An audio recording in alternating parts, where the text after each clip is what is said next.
I got this desk off of eBay a few years ago, and the seller said that it's apparently made of some sort of like really, really old rare wood from like the Bayou, like New Orleans.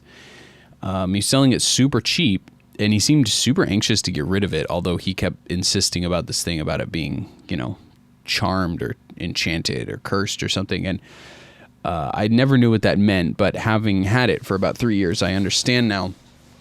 When you clean it, it's a bit like Harry Potter's hair, where no matter how many times you clean it, the next day you come back and it's completely messy again. So buyer beware for me next time.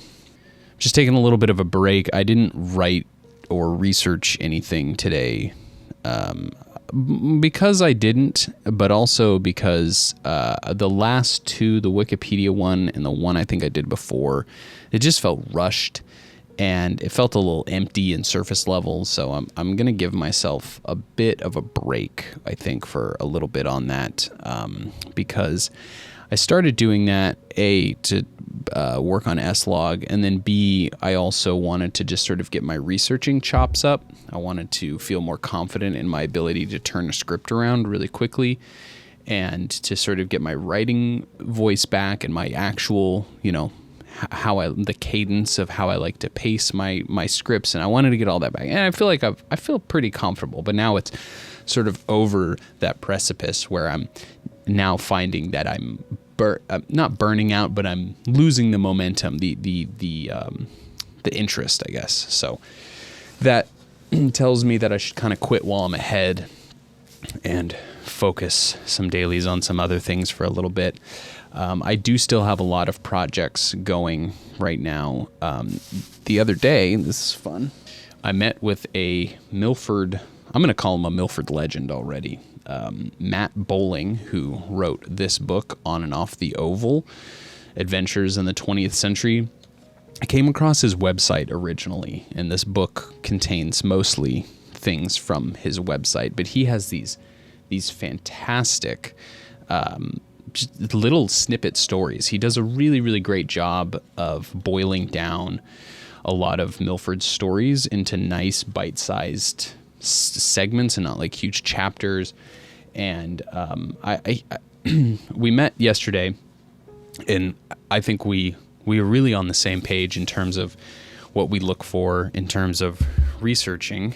And one of the things that we share, or that we kind of could relate with each other, is that I have always found that names and dates really kill the momentum when you're hearing about a good historical story. When you do a lot of walking tours and things of towns by kind of, semi-amateur local historian guys, they often really get down in the weeds about people. And maybe this is just a personal thing, but I find that to be a little bit eye-crossing after a while when you're just talking about somebody's full name and the dates. And so he and I, related about how those are things that we try not to focus on. You try to focus on a story and less about a person, unless the person has a good story to tell. So I'm really excited to dive into the book more, because each one of his little sections is a great video topic. So that's kind of my background content generator as of right now. My background content generation source is going to be that book and his website. So shout out to Matt. It was really great to meet him, really great to talk, and I have high hopes of collaborating, and he seemed really open to that too. Very, very laid back person, which was nice. But yeah, some of the projects that I'm working on right now, a video for Maple Weekend, or sort of, it's just going to come out hopefully like beginning to mid-March, which lines up to about the Maple Weekend era when SAP should be running. And I'm in talks, I won't tell you who, but with 2 different large maple producers in the state to hopefully lock down an interview, because my goal there is just to do a video on the production of maple. And this actually all started from, I was already looking into this as a prospect, but then Joe, if you're watching, thank you for your tidbit about the man who invented, the name is escaping me, but the maple jug that you see most commonly. He invented that, and he's from Jaffrey. He's passed away now, but he used to have a operation just outside of Jaffrey. I think, I don't know if it was technically Dublin or if it's just on Dublin Road, and that's what's making my memory confused. But yeah, and then a couple others that, I don't want to announce because I don't want them to not come to fruition. And also one of them I'm extremely excited about. I've been working on it for a while, and it's a really tough get. So I'm trying to get in there. The bank robbery video I'm still working on. It's just really, really tough to nail down that story because there's just a lot of different versions, a lot of different details that don't seem super accurate. That was one of the things Matt and I sort of discussed yesterday. It borders urban legend. It did happen. It was a real event, but like the details are just super urban legendy. So I want to find the version that I'm the most confident in. So that's going to take a little bit more time. And then we're having this huge snowstorm on Sunday, which, I'll believe it when I see it. I've been gaslit before by these weather forecasts saying that we're going to have these huge dumps of snow in the last few years, and then we get 2 inches, but still preparing for that. Yeah, so a lot of cool things going. All this is to say that right now I'm dressing up the sugar and spice video that's going to go up on Facebook tonight. I think that one will do really well. I'm developing an ongoing theory. 2 theories. One, Facebook's algorithm engagement has been unbelievable recently. I was just saying yesterday that prior to 2020 Facebook, I had never had a video maybe that gained more than 70 to 80,000 views.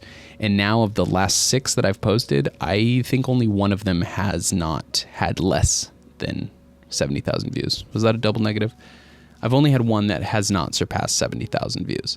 The rest of them have now, I think 3 of the, what did I say, 6?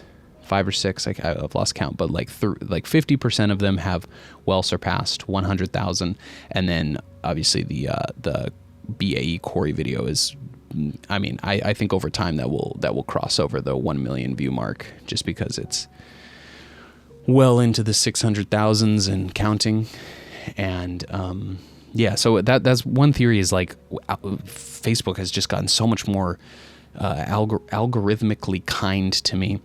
I don't know if that has anything to do with like the amount of slop, and so like just actual created content seems to stand out. That might just be a self-serving theory. But the other theory I have is that people seem to be really interested in historical locations that they have memories associated with. Now, that's not like a completely new thought that I've had, but it is certainly seeming to be very prominent in terms of the analytics and the types of engagement that the videos get.